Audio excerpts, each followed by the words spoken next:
দর্শক, এই মুহূর্তে মিরপুর কাঁচাবাজারে রয়েছেন আমাদের সহকর্মী আফজাল হোসেন। সরাসরি চলে যাচ্ছে তার কাছে। আফজাল, বাজারের পরিস্থিতি কেমন দেখছেন আমাদেরকে জানান।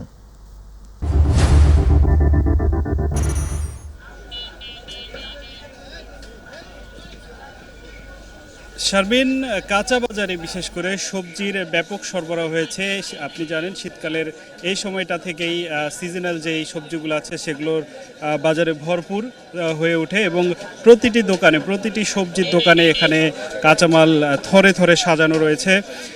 সব রকমের ফুলকপি, বাঁধাকপি, এছাড়া ব্রকলি, টমেটো, সিম সহ সব ধরনের সবজি প্রচুর সমারোহ। এবং দোকানিরা বলছেন যে গত সপ্তাহের তুলনায় এবার সবজির দাম সবগুলোই একটু করে কমেছে, যেহেতু বাজারে সরবরাহ বেড়েছে। এছাড়া আরও বেশ কিছু, বিশেষ করে চালের দাম কমেছে বলে আমাদেরকে দোকানিরা জানিয়েছেন। গত সপ্তাহের তুলনায় প্রায় সব রকম চালেরই 2-1 টাকা করে কমেছে কেজিতে।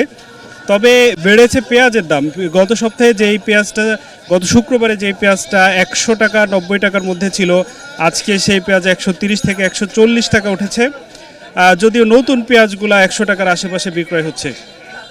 এছাড়া মুরগির কথা যদি বলি তাহলে ব্রয়লার মুরগির দাম কিছুটা আগের মতোই রয়েছে। ব্রয়লার মুরগির দাম এটা 150 থেকে 160-65 মধ্যে রয়েছে।